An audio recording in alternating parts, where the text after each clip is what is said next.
Hi, my name is Emma Sandel, and here's the next part of my conversation with choreographer Alice Topp. In this part of our conversation, we're talking about her choreographic process.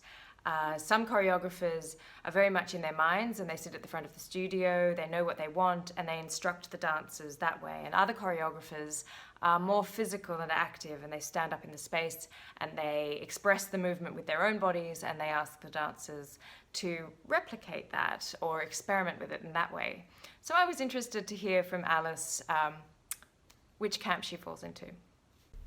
It's a combination of the two. I would say predominantly it's in my mind and in my head, but I can't help but sort of incorporate that physical practice. I know thus far my process is so collaborative that quite often, we'll toss around ideas and exchange ideas and experiment, and I'll see a shape and I'll think, oh, that can go like sliding doors in many different ways. It could go here, or that could turn, or that could be lifted, or that could be a jump, So quite often I'll want to get in there and feel what feels natural to me. So I'll be like, lift me, because it's not necessarily, it's not necessarily an image, or I don't go into the studio with a sequence and say, this is how it's going to look, and deliver it like this is the phrase. I tend to go in with an idea and we explore that, and out of that things go wrong, or we experiment and things end up playing out, and accidents can be beautiful accidents, and that's what makes it. And because what's natural for me might not necessarily be natural for someone else.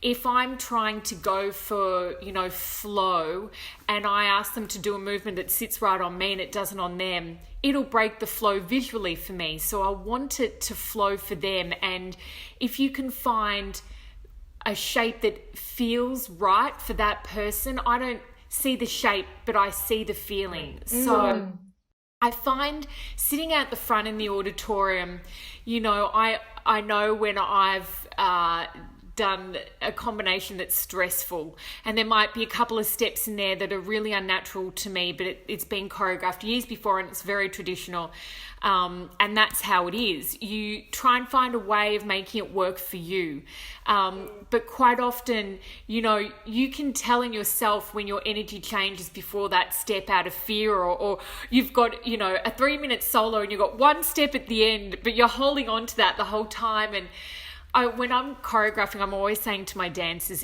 that one step in my language of movement isn't worth the stress hanging on for that one step, because it changes the dynamic and the flow. So let's make it something else. So I think definitely there is that exchange of I like to jump in there and try and feel what feels good for me, but it's also finding what feels good for them. And that's where it's definitely an exchange of a conversation. Yeah.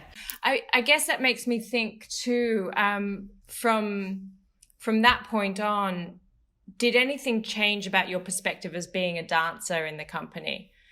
From the experience of creating, did that influence you?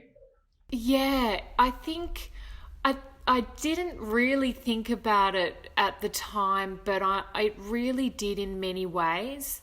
I think as a dancer, I listened more to the way I wanted to feel.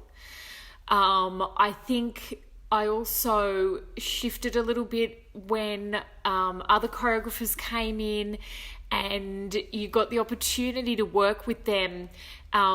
I began to observe their processes, not, in the same way that I had previously, but I think, prior to that, when other people come in, you're thinking, I want to put my best foot forward, I want to be cast in this work, and it's a different kind of mindset. And then to have the opportunity to work with, whether it was pre-existing work or, a creative choreographic process, to have the opportunity to sort of have the insight to see the way that they looked at things, their approach, their processes and methods, And yeah, to really have the opportunity to observe that was very informative. And I think also my experience of watching from the other side of the curtain also changed my experience of how I saw myself and felt when I was on stage too.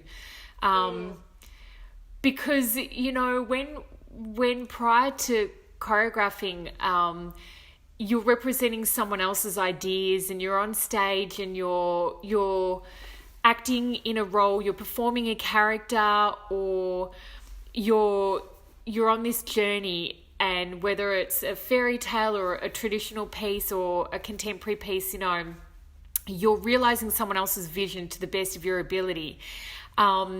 And sometimes that's open for interpretation on those journeys, and sometimes it's, you know, really set. But when they're your ideas on stage and it's a piece of your heart and your soul and your mind, and you're out the front, you feel very exposed, because you can't hide behind anyone else's ideas. They're yours, and you feel very naked. You feel like someone's looking inside of you, and that's a really different experience. Yeah.